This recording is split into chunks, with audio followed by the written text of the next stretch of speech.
Assalamualaikum warahmatullahi wabarakatuh. Salam sejahtera untuk semuanya. Saya Pak Ali dari Inside Chamber. Kita lanjutkan lagi. Oke, sekarang kita sampai pada topik D, mendengar karena bunyi. Untuk topik-topik yang lain bisa dilihat di video ini, ya, di playlist ini maksud saya.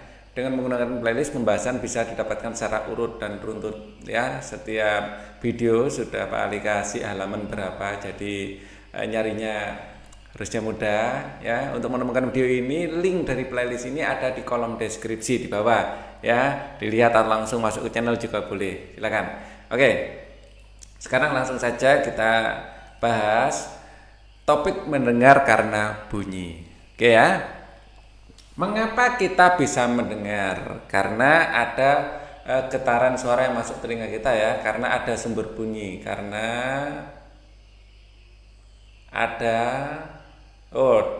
ada sumber bunyi dan memiliki telinga yang terus saja, ya. Karena ada bunyi, ya. Karena bunyi, ya, mendengar karena bunyi, jelas ya, seperti judulnya, ada bunyi, ya.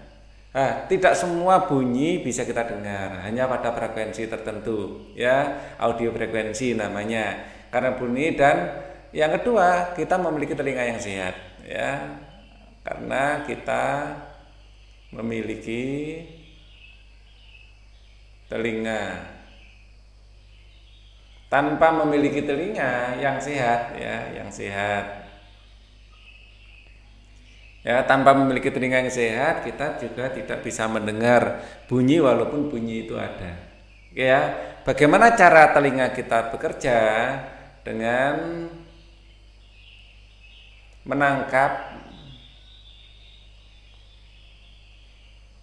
getaran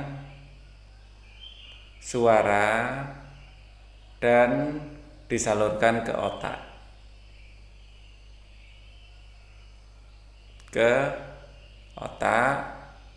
Melalui saraf. Sama dengan melihat, ya. Kalau melihat menangkap rangsangan cahaya, kalau ini merangkap getaran suara, ya. Disalurkan disalurkan ke otak melalui saraf. Nah, apa bahaya suara keras terhadap telinga kita? Bisa merusak telinga kita. Bisa merusak terutama gendang telinga, ya, gendang telinga. Nanti akan kita pelajari. Kita baca dulu. Yan, kamu pasang musiknya terlalu keras, tidak baik untuk gendang telinga kamu. Nah, apa itu gendang telinga? Bukannya gendang itu alat musik. Nah, kita akan pelajari nanti, ya. Gendang telinga merupakan salah satu bagian dari telinga kita. Bagian ini paling berperan dalam proses pendengaran kita. Bukan paling berperan sih, semua berperan sesuai dengan fungsinya masing-masing. Apa fungsi gendang telinga? Bagaimana telinga kita bisa mendengar bunyi? Yuk kita pelajari proses tersebut bersama. Sebelum kita baca, ya, Pak Ali akan tunjukkan animasinya, ya, dari YouTube juga. Kalian bisa melihatnya sendiri, ya, video aslinya, ya. Nah, ini adalah telinga kita, ya. Oke, nah, gini lebih kelihatan semuanya. Nah, ini adalah getaran suara, ya, getaran suara, ya, merambat di udara melalui rapatan dan renggangan seperti ini, ya. Kemudian getaran suara ini akan diterima di gendang telinga itu ini. Inilah bagian gendang telinga, ya. Di gendang telinga, kalau udara bergetar, gendang telinga ikut bergetar, ya. Ini namanya liang telinga, ya, atau external auditory canal, ya. Gendang telinga ini memiliki tulang martil, ya. Yang ini namanya tulang martil, ini tulang landasan, dan ini tulang sangurdi, ya. Nah, seperti itu. Nah, ini 3 tulang pendengaran: tulang martil, landasan, sangurdi, dan ini gendang telinganya. Kita lihat, ya, eardrum atau gendang telinga. Nah, ini akan mendorong-dorong ya. Nah, ya akan mendorong-dorong organ selanjutnya. Ya. Oke, ini adalah tulang malleus, tulang incus dalam bahasa Inggris ya, dan tulang stapes ya. Oke. Kita akan kemudian gendang telinga ini akan melalui tingkap jorong dan disalurkan ke koklea atau rumah siput. Nah, di rumah siput inilah terdapat saraf-saraf pendengaran. Ya, nah di sini ada saraf-saraf ya, spiral organ of Corti. Nah, saraf-saraf inilah yang menangkap getaran suara sebenarnya. Kemudian ke saraf-saraf ini ya akan menyalurkan getaran tersebut ke otak. Nah, kita langsung skip pada bagian ada ndak. Nah, ini apa? Tadi sebenarnya seperti rumah siput ya, tapi ini dipanjangkan akan bentuknya seperti ini. Inilah yang menangkap getaran suara, dan getaran suara yang ditangkap nanti disalurkan ke otak. Tapi animasi ke otaknya ternyata tidak ada. Oke, kita kembali ke lembar kerja kita. Di sini, oke. Mengetahui cara telinga bekerja secara umum sudah bisa kita lihat di animasi tadi ya. Setiap bunyi pasti memiliki karakter atau sifat yang berbeda. Antar senar gitar saja bisa menghasilkan bunyi yang berbeda-beda. Senar gitar ada 6 kalau standar ya. Ini adalah bunyi nada E, ini A, ya, ini D dan seterusnya. Oke, bunyinya beda-beda. Perbedaan tersebut ditentukan oleh dari tinggi rendahnya serta keras pelannya bunyi. Ya, kalau ini keras, kalau ingin ini lemah ya atau pelan. Bagaimana maksudnya? Yuk kita coba lakukan percobaan berikut untuk mengamati secara langsung. Ya, bahannya ada toples, cangkir atau gelas, balon 1 buah, gunting, karet gelang, garam setengah sendok teh. Langkah percobaan: gunting layar balon, simpan pada bagian perutnya, bungkus mulut toples, cangkir gelas pada bagian perut balon. Jika ada, gunakan pewarna makanan yang berbeda untuk setiap botol. Fungsinya agar kalian dapat melihat perbedaan botol dengan lebih jelas. Bungkus dengan kencang sampai permukaan balon terlihat tegang. Eratkan dengan karet gelang di sekeliling mulut toples ya, dikasih karet. Minta bantuan guru jika kalian merasa kesulitan. Perhatikan balon yang sangat kencang rentan untuk robek. Sebaiknya kalian tidak terlalu sering memegangnya. Jika robek, ulangi kembali dari tahap pertama. Taburkan garam di atas balon. Coba bersuara sampai garam di atas balon terlihat bergerak. Ya, jika belum, keraskan suara, lakukan bersamaan dengan teman. Oh, gitu ya. Oke. Dekat membrannya itu. Jangan lupa beri kesempatan teman kalian untuk mengamatinya juga. Setelah semuanya ya mencoba, lakukan diskusi bersama teman kalian. Apa yang teramati pada garam pada balon saat kalian bersuara? Garam ikut bergetar. Garam bergetar. Menurut kalian apa yang membuat garam bergerak? Ya, getaran suara kita yang menjalar melalui udara dan ditangkap oleh membran balon ya. Karena suara kita menggetarkan ya, menggetarkan ini ya, balon ya, menggetarkan karet balon. Dalam hari ini karet balon itu bertindak sebagai gendang telinga kita. Jika balon robek, apakah garam masih bisa bergerak? Tidak. Sama dengan kalau gendang telinga kita robek. Tuliskan hasil diskusi kalian pada buku tugas. Jadi pada intinya kita menggambarkan apa yang dilakukan atau apa yang terjadi di gendang telinga kita ya. Medianya adalah membran yang terbuat dari balon. Ya, bagaimana cara telinga kita bekerja? Lapisan balon pada percobaan di atas mirip dengan gendang telinga kita. Ya, gendang telinga merupakan selaput tipis yang bergetar saat ada suara. Ya, jadi gendang telinga merupakan selaput tipis yang bergetar saat ada suara.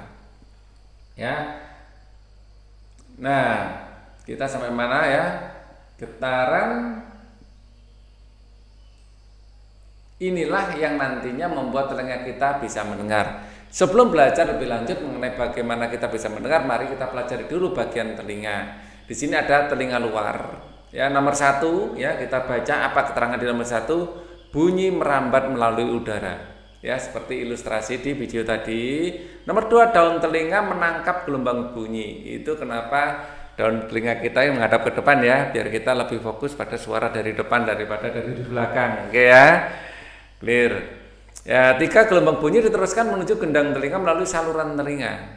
Ya, outer kanal auditori tadi ya. Di sini atau disebut juga liang telinga. Nah, di sini gendang telinga adalah yang nomor 4 ini. Gelombang bunyi menggentarkan gendang telinga. Kemudian yang kelima, getaran dari gendang telinga menggerakkan tulang-tulang pendengaran. Ada 3 tulang pendengaran, tulang sangurdi, landasan dan martel, landasan dan sangurdi ya. Ada tulang martil, landasan dan sangurdi. Ini adalah 3 tulang pendengaran. Getaran dari gendang telinga menggerakkan tulang-tulang pendengaran ya, ini ya tulang-tulang pendengaran. Gerakan tulang pendengaran menyebabkan cairan yang ada dalam rumah siput bergetar. Rumah siput disebut juga koklea. Ya, getaran cairan ini mengirim sinyal ke saraf pendengaran. Saraf pendengaran meneruskan sinyal ke otak. Otak kita akan menerjemahkan. Ya, jadi otak itu prosesor di tubuh kita. Membuat gambar skema bagaimana telinga mendengar. Wah, ternyata mendengar merupakan proses yang panjang dan rumit. Sungguh besar ciptaan Tuhan, bukan? Agar lebih paham cara telinga kita bekerja, yuk kita membuat kembali gambar skema telinga pendengar. Buatlah gambar skema di buku tulis dengan jelas, berilah keterangan, sertakan nama bagian-bagian. Kalian bisa mencontoh gambar ini ya untuk bikin skemanya. Ya, persis saja seperti ini. Oke. Ini sudah ya. Menjelaskan skema bagian telinga mendengar. Lakukan kegiatan yang serupa seperti saat kalian menciptakan skema mata di topik B.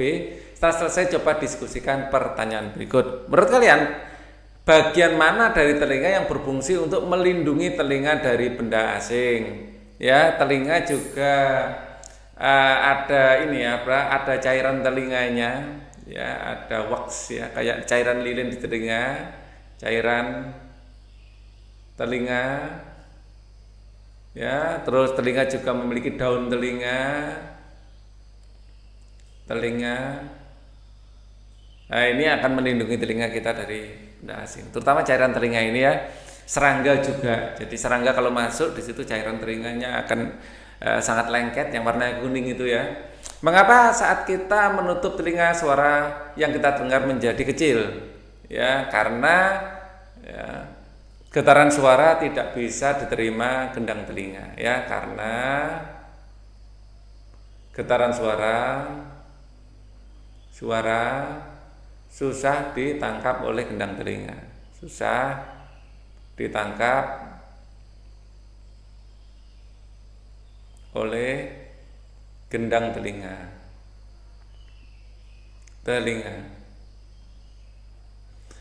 Apakah kita boleh mendengarkan suara yang terlalu keras? Tidak. Ya, karena akan membuat gendang telinga kita rusak, akan merusak gendang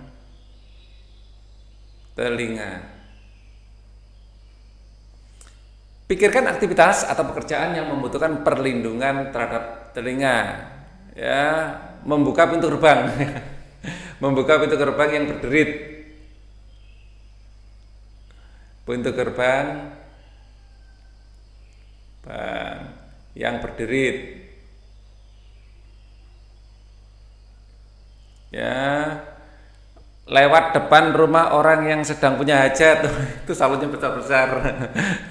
Lewat depan rumah orang yang punya hajat dengan suara salon yang besar ya. Rumah orang yang punya hajat pernikahan atau apa ya, itu biasanya di Indonesia ini apalagi di desa terutama ya, itu yang membunyikan musik dengan sangat keras, membunyikan musik dengan suara sangat keras. Saya heran ya, kalau orang punya hajat itu musiknya keras banget sampai yang punya rumah itu kalau ngomong sambil teriak-teriak. Ngapain juga ya harus keras itu? Kalau ingin tanda bahwa ada pernikahan di situ cukup janur kuning saja ya. Tidak suara yang sangat-sangat keras, tetangganya ini nggak bisa tidur, anak-anak kecil, bayi-bayi bisa kejang-kejang itu mendengar suara sekeras itu. Harus ditertibkan ini ya. Tuliskan hasilnya dalam buku tugas. Hal baru apa yang kalian dapatkan dari topik ini? Mengetahui bagaimana cara telinga kita bekerja, memahami bagaimana mekanisme kita bisa mendengar. Ya, kita memahami, kita bisa mendengar. Apa hubungan bunyi dengan proses mendengar? Bunyi ya adalah sesuatu yang kita dengar melalui proses tertentu.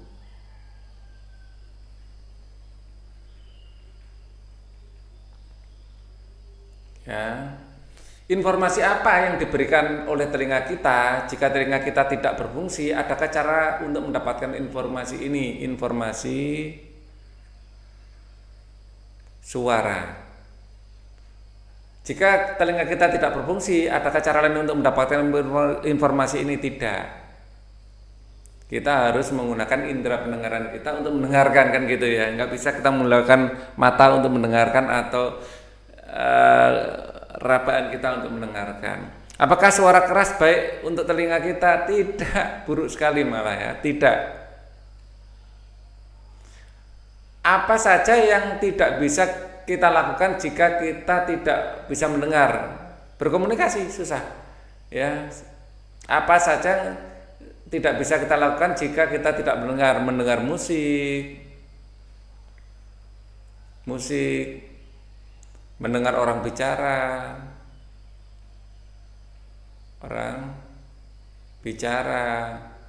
ya, kemudian banyak ya mendengar panggilan. Nah, ini nggak bisa juga, kita dipanggil dari belakang nggak bisa, karena di depan baru bisa panggilan.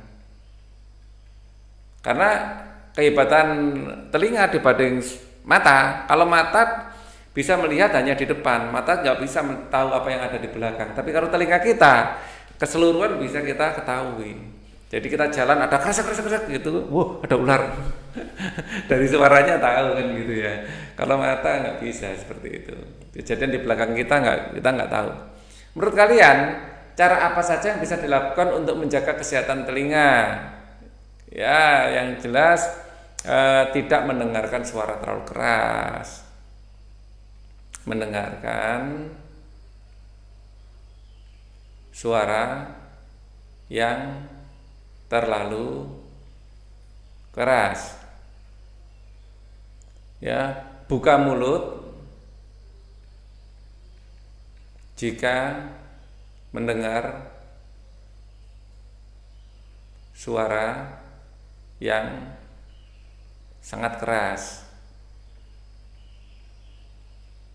Ya, ini penting karena tekanan udara itu harus kita sesuaikan. Caranya adalah buka mulut.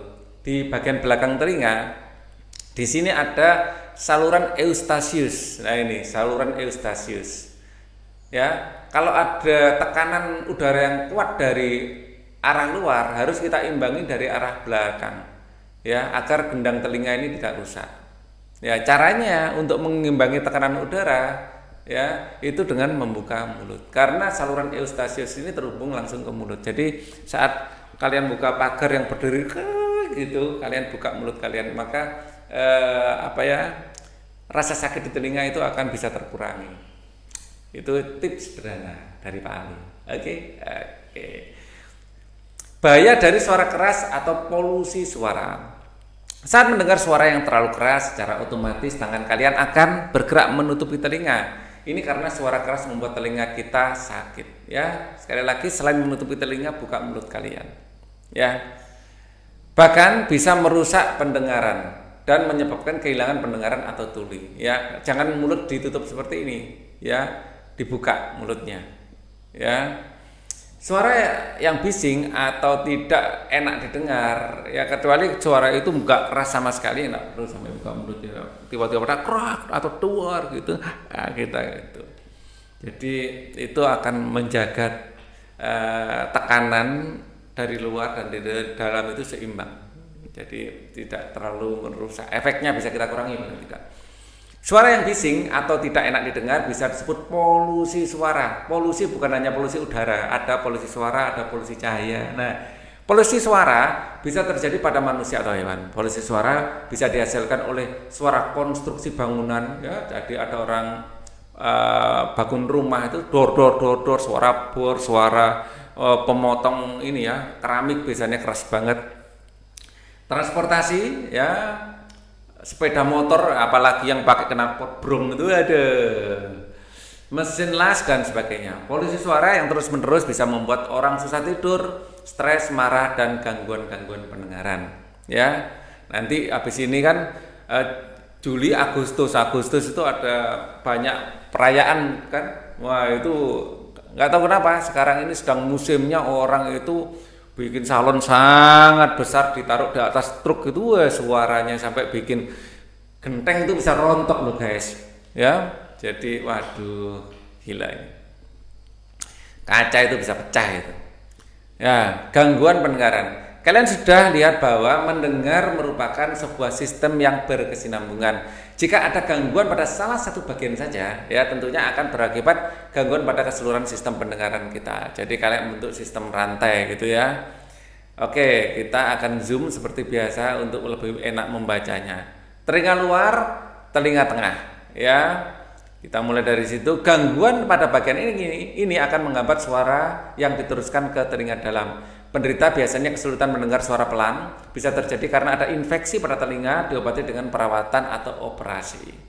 Ya, ini. Kemudian ada telinga dalam. Telinga dalam tempat adanya rumah siput itu, gangguan pada bagian ini menghambat suara diteruskan ke otak. Penderita akan kesulitan mendengar suara dengan jelas atau tidak bisa mendengar sama sekali, disebabkan karena faktor keturunan, kecelakaan atau paparan suara keras. Diatasi dengan menggunakan alat bantu dengar atau menggunakan rumah siput buatan implan koklea. Ya ada teknologi yang sudah bisa kita pakai. Ya. Kerusakan langsung pada saraf pendengaran. Gangguan ini sulit diatasi karena saraf tidak dapat meneruskan informasi suara ke otak. Walaupun sulit bukan berarti tidak bisa. Sekarang teknologi semakin maju, ya. Jadi ilmuwan itu bisa menciptakan alat yang bisa memanipulasi saraf kita. Ya, bahkan bisa menggerakkan benda hanya dengan membayangkan saja, dengan mengamati pola kerja otak. Sudah ada alatnya dan banyak peneliti yang sudah masuk ke sana, termasuk Elon Musk, ya, itu dengan perusahaan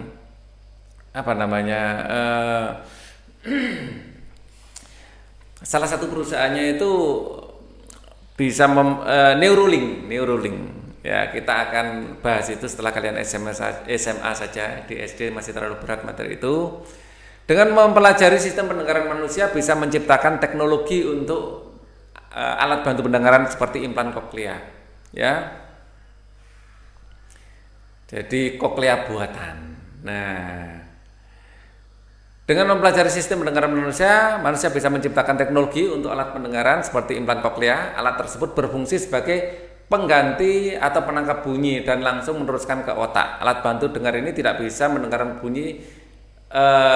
Alat bantu dengar ini tidak bisa memberikan bunyi sama seperti yang didengar oleh orang normal, namun bisa membantu mendengar peringatan bahaya atau suara-suara sekitar dengan percakapan dengan orang. Jadi kayak diimplan, dibor gitu ya. Jadi kepalanya kayak dilobangi gitu ya.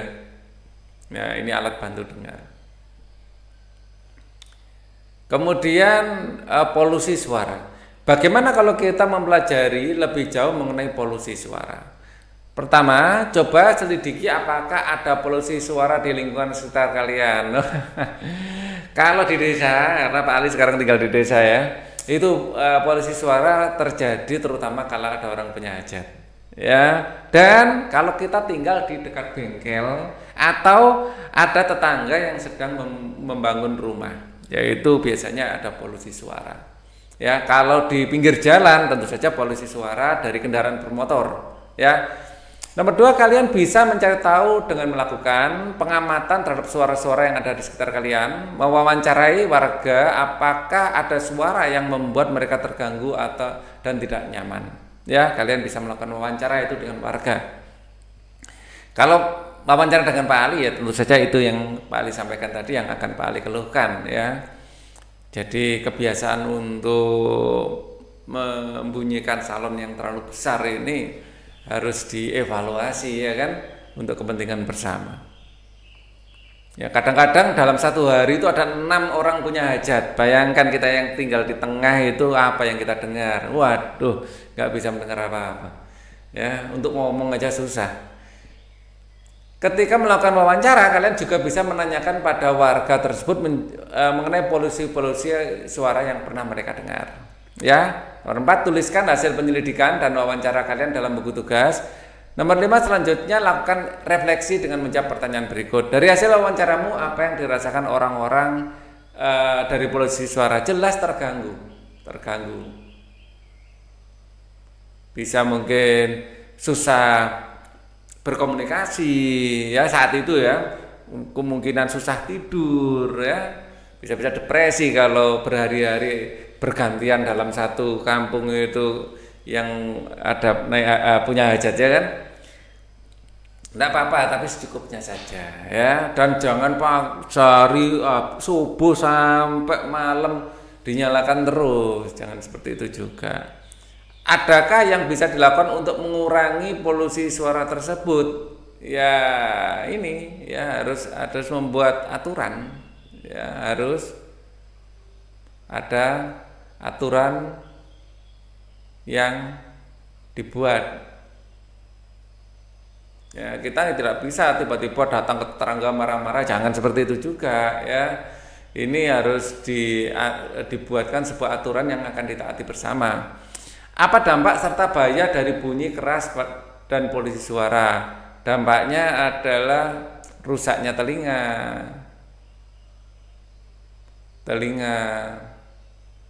Ya, bisa stres. Ya, kalau kita nggak bisa tidur ya susah tidur. Dan lain-lain ya, karena polusi suara. Jika kalian sudah menyelesaikan tantangan ini, ceritakan hasilnya kepada teman guru kalian. Kalau susah tidur, akhirnya nggak bisa tidur, besoknya ngantuk ya, kinerja jadi turun, jadi rentetannya akan panjang gara-gara nggak bisa tidur tadi. Apa yang sudah aku pelajari? Kita bisa mendengar bunyi karena bunyi merambat ke telinga melalui udara. Ya kan, bunyi menggetarkan gendang telinga kita. Getaran ini membuat bagian-bagian telinga yang lain bergerak. Akhirnya sinyal bunyi diterima secara pendengaran dan diteruskan ke otak, sehingga kita bisa mendengar bunyi. Untuk menghindari gangguan pendengaran, kita perlu melindungi telinga kita dari suara-suara keras. Ya, proyek belajar, sebagai proyek belajar, mari kita membuat sebuah media informasi mengenai cara menjaga kesehatan mata dan telinga. Tujuan proyek membuat media informasi mengenai cara menjaga kesehatan telinga dan mata. Kriteria media informasi adalah menggunakan kata, gambar, dan cara menjelaskan perlu disesuaikan dengan target pembaca. Target pembaca yaitu adik kelas 3 dan 4. Untuk media bisa berupa infografis, komik, video, dan media lainnya. Informasi yang perlu dicantumkan dalam media meliputi bagaimana mata kita melihat, bagaimana telinga kita mendengar, mengapa kita perlu menjaga kesehatan keduanya, cara menjaga kesehatan mata dan telinga. Kalau kalian bisa bikin video pendek, bikin video pendeknya. Kalau kalian bisa bikin gambar yang bagus, bikin gambarnya, kan seperti itu ya. Jadi medianya bisa macam-macam. Langkah dan pengerjaan proyek. Sebelum memulai, lakukan pembagian peran dalam kelompok agar semua anggota bisa berpartisipasi. Jangan semuanya dikerjakan sendiri, ya kan? Nah, tahap pertama mencari informasi tentu saja. Lakukan penelusuran informasi mengenai cara menjaga kesehatan mata dan telinga. Kalian bisa melakukan penelusuran melalui buku, mewawancarai tenaga kesehatan setempat atau internet. Ini yang paling mudah. Minta pendampingan orang dewasa saat melakukannya. Ya, coba bagian belajar lebih lanjut untuk mencari informasi pendukung. Catatlah informasi yang kalian dapatkan dalam buku tugas. Tahap 2, membuat media informasi. Tentukan bentuk media informasi yang akan kelompok kalian buat. Buatlah perencanaan yang untuk media yang kamu pakai. Contohnya jika membuat komik, maka buatlah karakter, alur cerita, dan sketsa gambar dan cara menjelaskan informasinya. Ini cukup menarik ya. Jika membuat infografis, maka buatlah tata letak infografis, gambar yang disajikan serta tulisan yang disampaikan. Dan jika membuat video, maka buatlah storyboard mengenai adegan-adegan yang akan ada dalam video, dialog yang akan diucapkan, lokasi yang akan dipakai, dan sebagainya. Atau kalian mungkin ada yang punya kemampuan animasi, dianimasikan, ya, diisi suaranya. Itu keren. Susunlah penyajian media informasi yang menarik sesuai dengan target pembaca. Diskusikan dengan guru kalian mengenai ide, rencana kelompok kalian. Selanjutnya buat media informasi sesuai dengan perencanaan yang kalian buat, ya. Jadi kalian bebas menentukan bagaimana cara kalian menyampaikan informasi, ya. Bisa secara gambar, bisa video, ya. Tahap 3, menyampaikan media informasi. Jika sudah selesai, saatnya informasi kita sampaikan. Guru kalian akan memandu untuk tata cara penyampaian informasi kepada adik kelas. Tahap 4, refleksi kerjaan proyek, ya. Yang pertama, apa pengalaman menarik yang kalian dapatkan saat melakukan proyek ini? Coba kalian tuliskan ya. Apa yang kalian rasakan selama mengerjakan proyek? Ya, karena di sini bukan hanya masalah kita mendapatkan informasi tentang kesehatan mata dan telinga, tapi kalian belajar untuk berkoordinasi, berorganisasi, pembagian tugas. Itu sangat menarik. Apa hambatan yang kalian dapatkan saat melakukan proyek ini? Ya, mungkin bukan hanya secara teknis, mungkin non teknis akan lebih banyak sekali hambatan-hambatannya, terutama kayak pembagian tugas, ketepatan, kedisiplinan, dan lain-lain. Apakah kalian puas dengan hasil kerja kalian? Mengapa? Ini kalian jujur menjawabnya. Oke. Dengan menggunakan skala 1 sampai 5, berapa aktif anggota kelompok kalian berpartisipasi saat mengerjakan proyek ini dan mengapa? Skala 1 untuk tidak aktif dan skala 5 yang aktif sekali. Kalian dapatkan penilaian ini dari teman kalian untuk mengevaluasi diri kalian sendiri. Apa yang bisa kalian pelajari saat membuat proyek ini? Tentu saja bukan hanya materinya, tetapi prosesnya, ya. Jika kalian diberi kesempatan untuk membuat kembali proyek ini, hal berbeda apa yang akan kalian lakukan? Apakah akan ada ide-ide baru, ya kan? Setelah mengerjakan sesuatu, ide baru keluar biasanya. Apakah dalam kehidupan sehari-hari kalian merasa sudah menjaga kesehatan telinga mata kalian dengan baik, ya? Intinya ini penting bagi kita untuk menjaga kesehatan mata dan telinga, karena ini organ yang luar biasa fungsinya dan kita dapatkan gratis ini, ya. Proses melihat, ya, ini kalian bikin ya. Yang pertama adalah cahaya masuk ke mata, masuk ke mata. Kemudian cahaya, ya, melalui pupil menuju retina, ya. Di retina ada saraf penglihatan dan informasi diteruskan ke otak. Ya, intinya gitu ya. Indera penglihatan melihat karena cahaya, sifat cahaya, menjaga kesehatan, ya, menjaga kesehatan yang jelas kita tidak melihat, tidak membaca di tempat gelap, ya, tidak membaca di tempat gelap, ya. Terus kita juga tidak melihat sesuatu yang terlalu terang, ya, sesuatu yang terlalu terang, ya, dan bisa memakai pelindung kacamata.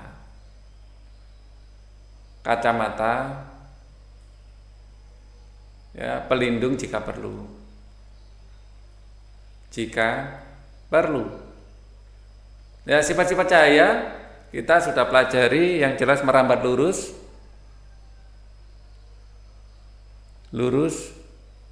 menembus benda bening,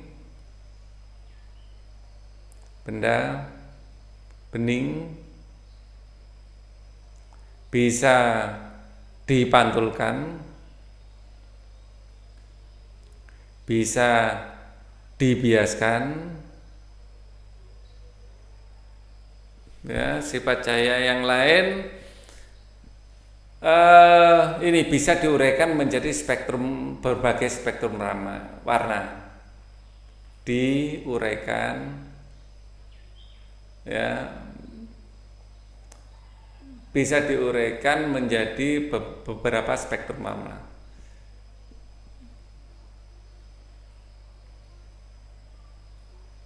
Spektrum warna. Ya, kalau mau lebih detail sekali ya kan bukan hanya beberapa, banyak sekali malah. Oke ya, ini salah satu sifat-sifat, masih ada lagi sifat-sifat yang lain yang lebih mendetail. Proses mendengar yang pertama ya, ada getaran suara. Ya. Kemudian ditangkap gendang telinga. Ya, menggetarkan bagian-bagian telinga.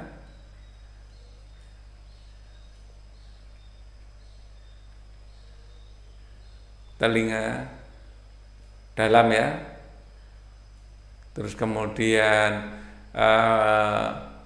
ditangkap oleh sel saraf di koklea. Sel saraf di koklea. Yang kelima diteruskan ke otak. Menjaga kesehatan pendengaran ya, itu bisa dengan cara tidak mendengarkan suara terlalu keras, suara terlalu keras ya. Terus kemudian menjaga kebersihan telinga ya, kebersihan telinga ya. Ini aja ya, secara umum 2 aja cukup. Sifat bunyi ya, sifat bunyi bisa dipantulkan ya, bisa diredam, menyebar, merambat ke segala arah.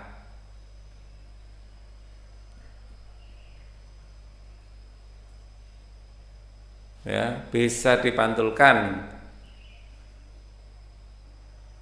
bisa diredam, merambat ke segala arah. Ya, apalagi sifat bunyi itu pada intinya ya, bisa dipantulkan, bisa diredam, merambat ke segala arah, kayak bisa dibelokkan ya. Itu tapi terlalu mendetail itu ya.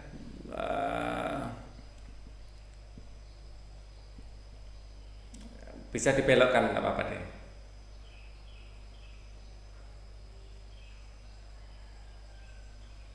Oke. Jadi ada banyak, nanti ada pelayangan, ada efek Doppler yang bisa kita pelajari waktu kita ya di tingkat yang lebih tinggi nanti ya. Pada intinya bisa dipantulkan, bisa diredam, merambat ke segala arah. 3 ini yang paling utama untuk SD sebenarnya ya. Bisa dipantulkan, bisa diredam, merambat ke segala arah. Bisa dibelokkan, bisa ya. Dan kalau ada celah sempit itu kayak akan menjadi sumber bunyi gitu ya. Oke, itu aja untuk video ini. Berikutnya kita akan belajar ini, sudah evaluasi mungkin ya. Nanti Pak Ali cek lagi, yang jelas bab ini sudah mau habis ya. Pak Ali akan lanjutkan di video selanjutnya nanti. Wassalamualaikum warahmatullahi wabarakatuh.